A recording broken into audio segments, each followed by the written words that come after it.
The Cone of Glass and Fire, Chapter 10. An Old Head on Young Shoulders. The afternoon passed quickly. Harry followed Jamie around like his young puppy, the puppy of the gaffer's loyal dog. Nobody looked at them too much, and Harry started to feel less self-conscious.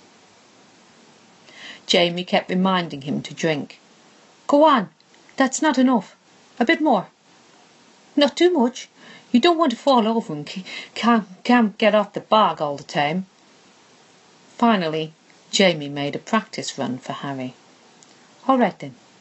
These pieces are some rejects from over the last week. Normally we break them up and reuse them, depending on what colour they are. But I want you to put them one at a time on this stick. Of course these aren't hardened, so it won't hurt your hands. And walk across to the layer with it." He practised a little, picking up the glasses. It was harder than it looked. "Don't get in anyone's way and don't drop it." Harry thought it would be so easy. He did it all the time at home, moving trays of lined glassware to Mr. Darby's a few doors away from where they lived, to save his mum and Jane, who worked hard enough already. However, when he confidently took up the stick, he found he was only halfway across the cone when the sweat started to drip from his hair, stinging into his eyes, and because he couldn't let go with the hand to wipe it away, he found his concentration wavered, and so did the piece of wood. Crash! The glass went over. All the eyes suddenly looked up for a moment. No one was hurt. They looked down again.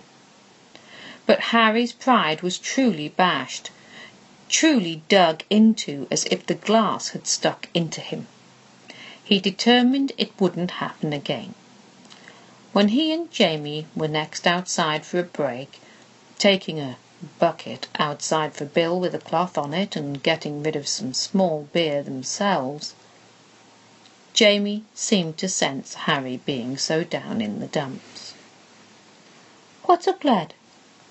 "Well, I didn't want to trip or break anything or faint on my first day, and I've dropped something and had to be brought round with a bucket of water on my face."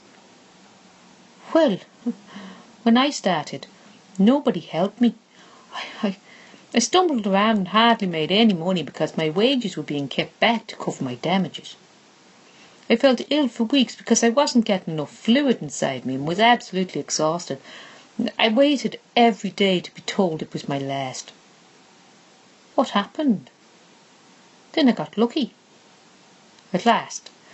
Bill's new apprentice wasn't suited to it. You might have met him. A nice lad, very studious, Thomas Craven. Went into the office at the last, seems happy there, and so Bill took me on. He'd watched me having a difficult time and spoken to me and thought I was a good lad. So he told me what I was doing wrong. 'Don't drink strong beer in the evening,' he said. 'Drink more small beer here. Help me with my balance.' Bill could walk a tightrope if he wasn't in those boots. I started getting used to the heat. I learned how to walk with a stick and a tray, first one item and then two, and then more if I had to, though I don't. I cut my hair regularly at the front and wear a kerchief round my forehead if needed. Things like that. Then Bill began to teach me to blow, when there was time at the end of the day sometimes, and I'd practice in the morning when there are the most bubbles in the pots. The gaffers don't want that glass. It's got more chance of getting rejected at the inspection. I worked hard as I could for him, and now I've taken my proper glassman's papers. I can say anywhere I'm a real glassman." "Why are you leaving, Jamie? Don't you want to stay?" "Well, sure I do now. If I could work with Bill and Tom and Ted, they're the best workers and the best of men. But not all are as grand or as good as they are. And there are only so many spaces and teams. There are many I don't want to work with, or who don't want to work with me, truth be told. I'm Irish. We're not appreciated, let's say, by all. So I'm off to Waterford. My uncle who works there has vouched for me to get a place. I wish you weren't going, Harry said meekly. Sure you do. Otherwise you wouldn't be getting my job now, Harry. Jamie laughed. I'll tell you what though, if you're ever over in Ireland, come and see me. Harry nodded, although he could never think of when it might be that he would be able to afford a trip to a whole different country. Don't be down. Look, you're trying to run before you can walk, my man would have said. Yes, probably my Aunt Jane would say that too. All right then, just learn a small bit at a time. Jamie let his Irishness come out a little more now. Are you looking forward to going over to Ireland? Yes, I am. I remember it from when I was a lad, a wee nipper before my dad came over here in 36 after the tax did for Irish glass. So now then, Waterford is no Starbridge or Birmingham, that's for sure, but it's a good firm. They're short of blows now, and as many on 'em are left. Oh why, it's small as far as glass is concerned since the biggest times, but they're still making quality stuff. It's good as far as I'm concerned. I don't want my nippers growing up with factory chimney smoke every bloody where and forges and mines wrecking how everything looks. He had a far-away look as though imagining a bad dream, but then, being Jamie, he cheered up. I'm more of a country boy at heart, I think, though I spent years in London itself. I'm thinking of sticking with the glass, and then when I'm old I can just see myself sitting on my stoop, chewing a blade of grass, waiting to talk nonsense with any passers-by. Oh yes, over here I'd be looking out at all these chimneys and others waiting to be bloody built. And he continued, more in his thinking, philosophical way again. And what if people don't want so much Starbridge glass? My make brats, as they get called, would probably end up as railway navvies. Let's face it, that's what most of the Irish are over here, living from day to day, drinking to get rid of the pain, how bloody boring and hard it is, and dangerous too. All those tunnels, blokes getting blown to bits and no one caring. No, it's no life. Not for those bred from the country really, as most of them are. The English think we're thick, because they don't understand the accent and the Gaelic. That'd be like saying the French or Italians are thick, for example. But they don't. They think they have culture, and that we have none. Yet they've never never bothered to try and understand our own very rich and old verbally based culture. I don't know. Harry had never heard anybody talk like this. His mum and Jane never did. They just seemed to accept, although he didn't know what they talked about between themselves. Jamie continued. It's just the farm labourers' wages so entirely shite, no one can live on it. Everyone's coming into the towns. It's a tragedy. What if there ends up being a nation with no bloody country left? He paused and looked at Harry as if for an opinion, but then quickly carried on. That might happen here, but it won't happen in Ireland, I'm bloody sure of that.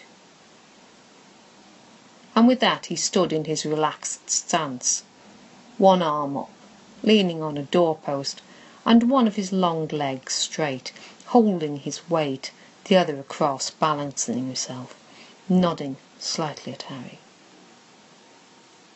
Is this how men talk to each other? Harry wondered. If so, he had nothing to add to the conversation right now, apart from, that would be terrible. My family come from the country, and I love the countryside too, all the birds and the buses and such. Suddenly, Jamie finished, bringing them both back to the immediate reality. Come on, let's get out of this stink. And with that he picked up the bucket, wrinkled his nose, and they left the pisser, as it was generally called by all the men. The women had a separate and more salubrious arrangement. They cleaned it very regularly, on their own time, and washed it frequently, though behind the door it was basic by all accounts, with the same holes in the ground, but contained in separate stalls. The Friendly Society had helped, pushing Mr. Sterling, who then agreed. Well, now it was hygienic and smelt more of bleach than anything else. As they were rinsing out the bucket in the courtyard on the way back, Harry realised he had forgotten about the stink until Jamie mentioned it, amazingly enough.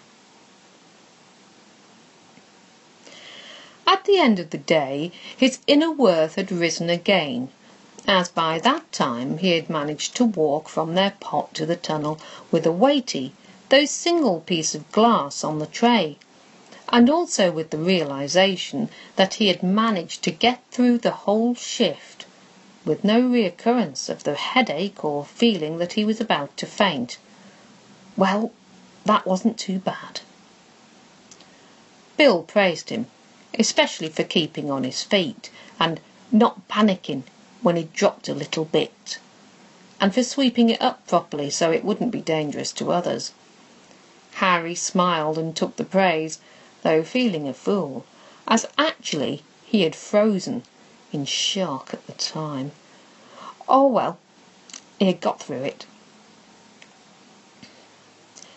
The week passed by almost in a dream after that. He had to concentrate very hard at sometimes, when trying to remember how Bill liked things, such as his beer mug and cold rags around, wet to cool him down, where he himself should stand when taking things away from the gaffer's tray and putting them on the long wood stick so as not to distract his gaffer at his work, how to place the things in the tunnel, remembering not to trip over the buckets of coal placed nearby on the floor by the stokers for the tunnel fire, as they were difficult to see in the half-light when looking out forward.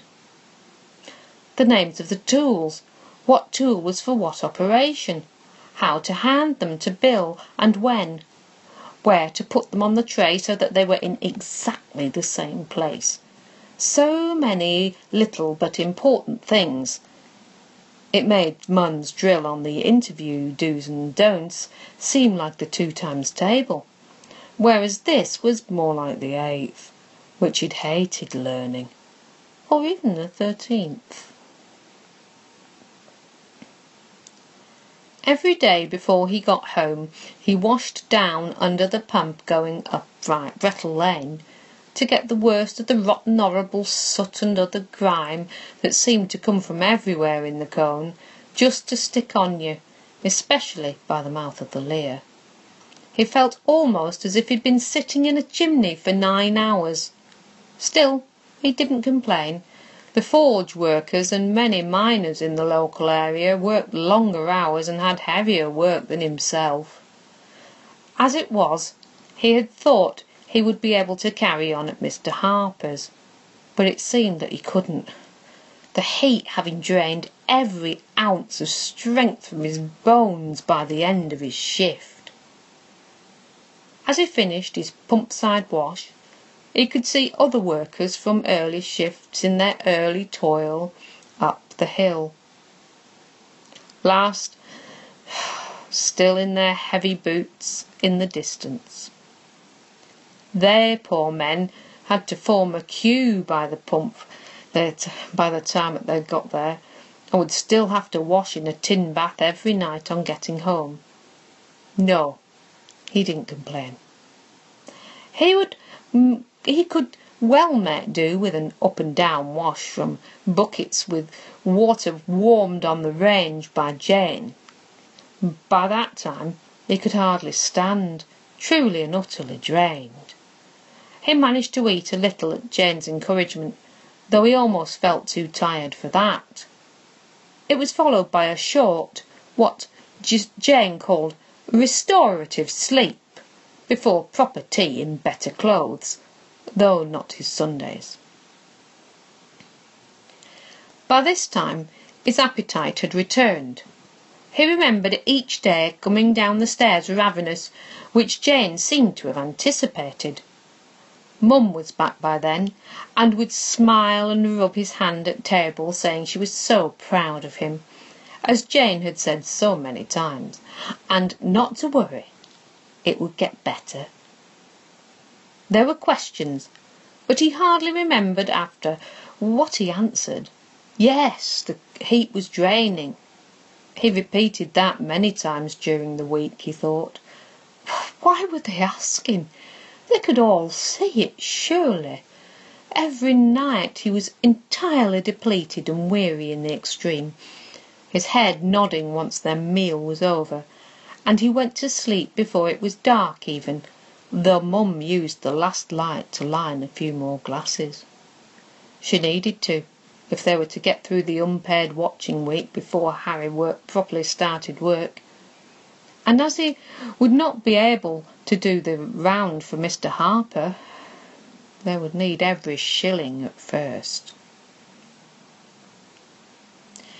He dreamt of the cone, seeing the Lear, the great gaping mouth of the annealing tunnel with its rows and rows of still hot but cooling glass, or pictures of Bill performing his magic in his magician's hat right in front of his eyes.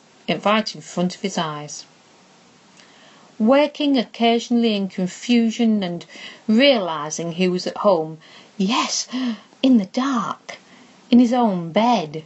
It was all disordered, a jumble in his mind, but he was too tired to worry or consider it properly, closing his eyes to find himself somehow transported miraculously and immediately to Bill's side. It seemed to be instantaneous, although as his dream progressed, magically it wasn't always hot.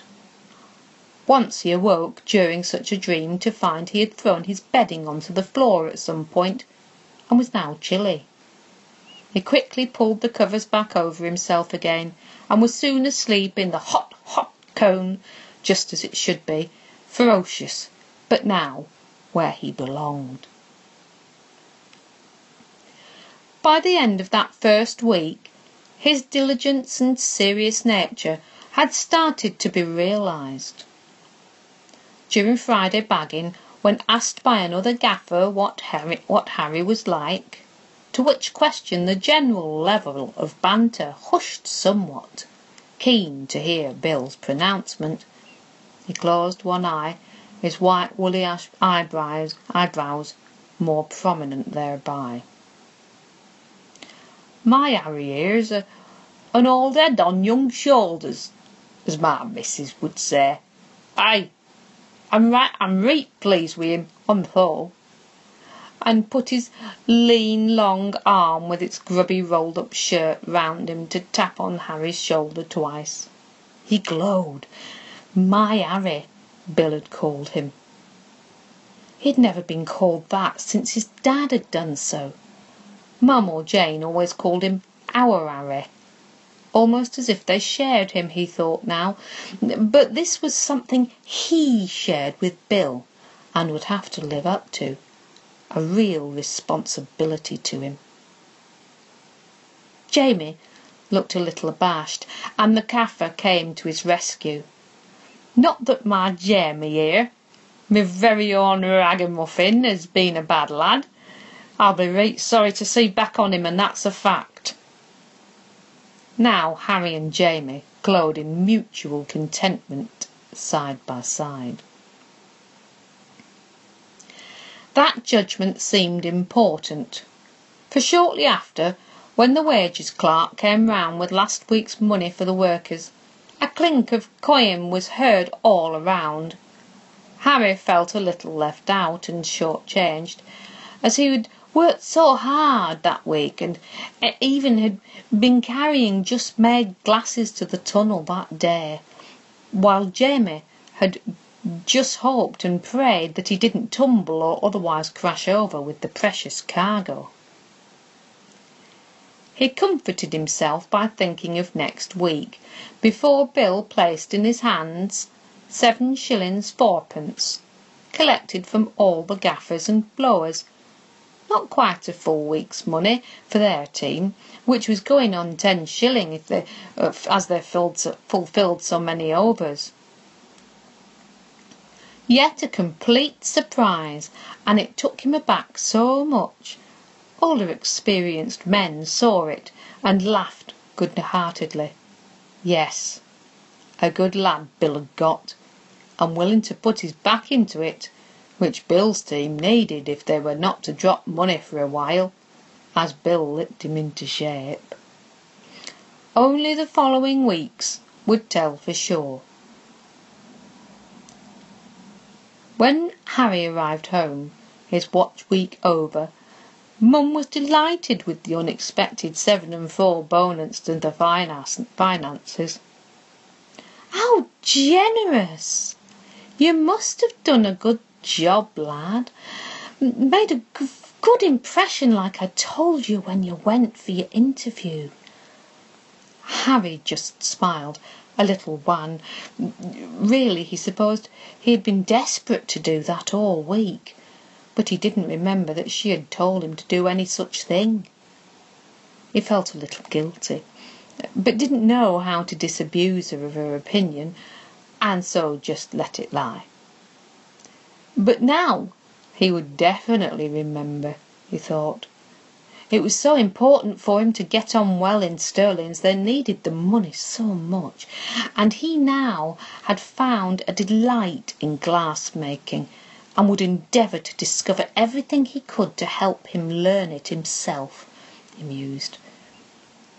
He wanted to perform the magic like Bill. How ardently he admired the old man's skill. While he tiredly considered such thoughts, she told him Bill had reported back to Mr. Smith, the busy second assistant of Mr. Sterling's, that he was pleased with Harry, who was already working, though it was supposed to be only his watch week. Mr. Smith, on swiftly passing through the lining room, had reached in the pocket of his baggy grey suit pocket, and "He gave me 5 shillings from himself for my good boy getting on well," he said. Her face shone, a picture of astonishment and pride.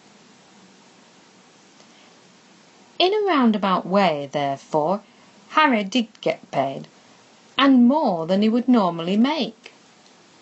This Glass family endorsement Harry found as probably the greatest accolade there could be, to receive in the entire world, better even than a reception from Queen Victoria herself. He finished his mug of tea in silence, and then got up and reached his jacket down from the peg. "I'll be back soon, Mum. Just a little while, Jane. We won't have to wait for tea." Mum watched him go, off up the hill. She knew in her heart where he was going. Off to chat with Dad in the churchyard. A few special words. Harry had put off till now telling him anything about his new job, in case he was wrong. And things had gone wrong.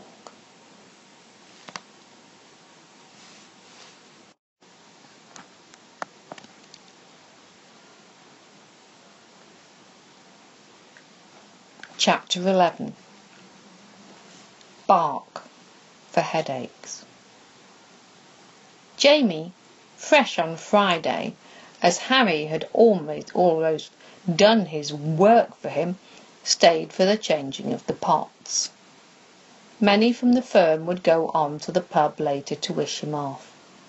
Rare for some of them, they all understood that jobs were on the line if standards were not met, but a leaving do was most definitely an exception. Harry had said he'd probably come along later, but when it came to it, his tiredness overtook him. He was exhausted. He was so short of sleep after tea, and it turned into a deep, dreamy, all-night vision, and he missed Jamie's do completely. "Oh, Bugger. I really wanted to go and all, I must explain, were the first things that greeted the new day for Harry. Jamie was not the type to be upset, and had had an extremely good night the night before. He also remembered vividly how exhausted the cone had made him at the beginning of his apprenticeship. He warmly shook Harry's hand when he arrived looking sheepish on the side doorstep of the pharmacist's shop. He was carrying a bag of propitiatory iced buns with jam in. Jane had made them earlier, saying, "He sounds like a nice lad, and if you give him these, it'll be all right." Then she turned round, putting something else in the bag. It was heavy, but wrapped in a cloth. Harry didn't bother to look inside, as he assumed it would be some kind of medicine.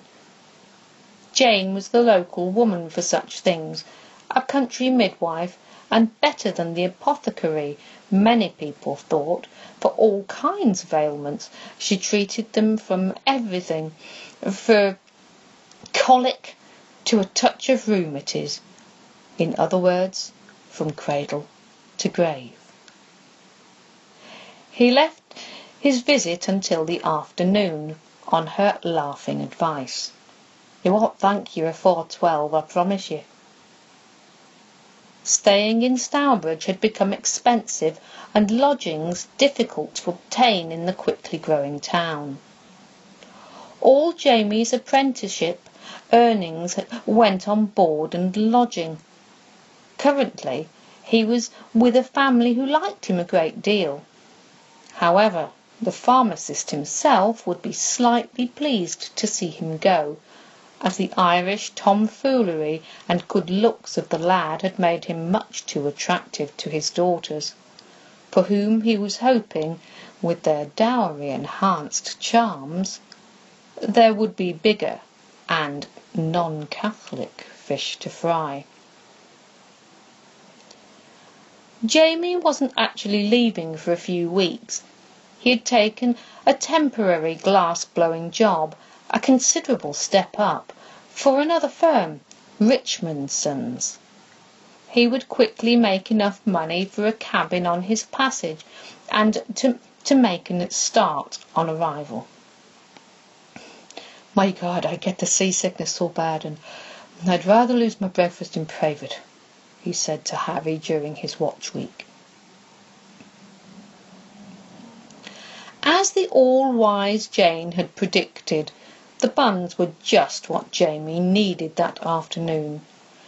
Earlier, he had breakfasted on bacon and eggs, but now needed something more, something more sweet. Oh, yes, tea and buns helped him in his hour of need. He saw Harry on the doorstep and the contents of his parcel. He looked heavenward. "Oh, Our Lady of Heavenly Charity, send me your angel to save me," and he made the sign of the cross. Harry, for whom Jamie's cry should have been thought idolatrous, as a church-raised lad, merely found it funny. His attempts not to laugh, especially on seeing Jamie the day after his leaving do, with his hair and collar awry, was smothered as best he could, but clearly not quickly enough. "Oh, God, do I look that bad?" "Well, you look like your hair wants to explode," honest Harry said before he could help himself. "Do I now? And is that funny, Harry? I ask you." "No, it's not that I was laughing at." "God, I don't care what it was, just give me the bag and come in." It turned out that Jane had packed a small, medicinal bottle of brandy in the bag. "Oh, God, thank you, Harry," he mumbled after a swig. No one else was in the house.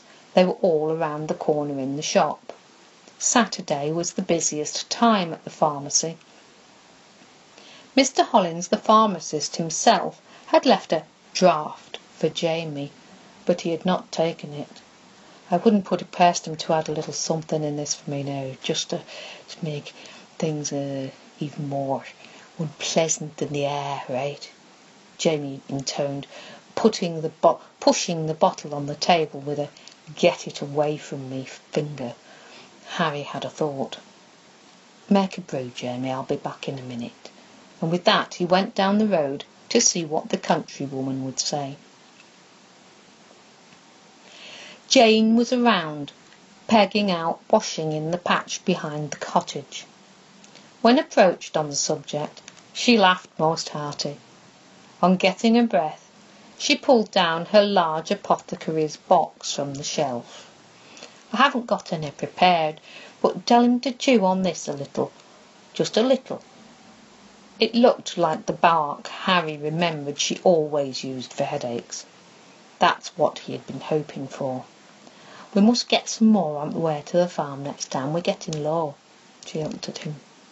Harry nodded, knowing it was a regular thing they did, as well as collecting various other plants when they went for walks, as well as growing a few out the back. He returned to the suffering Jamie and seriously offered him the bark. "My Aunt Jane says you must chew on this a little, but not too much." "You're not kidding me now? Looking to make a fool out of me, are you, to tell the other fellas on Monday?" But he looked at Harry and decided after a minute that it was not the sort of thing he would do. "All right, put some tea in the mug then for us. I'm going to need it." And he chewed at the bark, making a face that revealed the depth of his disgust. "Oh, God, that was awful, but I've had worse." On the whole, Harry agreed with Jamie's opinion of Jane's headache bark. He nodded. It's horrible, but it does work," he reassured him. "It just takes a little bit of time." Jamie was drinking the sugary tea with gusto. And he was in on the buns. Jamie looked like he was going to have them all. Harry managed to get one himself, but didn't try for any more. However, Jamie left two. "One each for the next cup," he said, looking a little better by this time. "I must remember to say a little prayer of thanks before you go.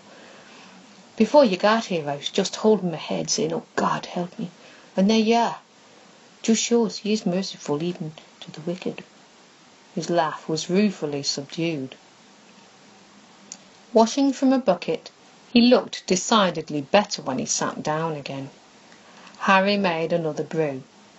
Jamie's Catholic religion and inflections were not uncommon. There were many Catholics around Stourbridge, many English as well as Irish. This week had been special, an eye-opener for Harry. He felt larger somehow by the end of it, and was sorry in spades it was over. Here was someone who could have bullied him and made things unbearable using his larger size and position to his advantage, but he hadn't. It was so different, especially considering the so-called friends he had left at school, the squabbling, competitive, often mean classmates. "I'll never drink that terrible strong ale again, not in my life. But the buggers bought so much of the bloody stuff, and especially after I sang, I just had to drink it. And the whiskey, oh, they know I like a whiskey. Well now, it would have been rudeness not to, wouldn't it?" Harry just laughed and nodded. He was not going to mention that Jamie had already had a swig of Jane's medicinal brandy that very day.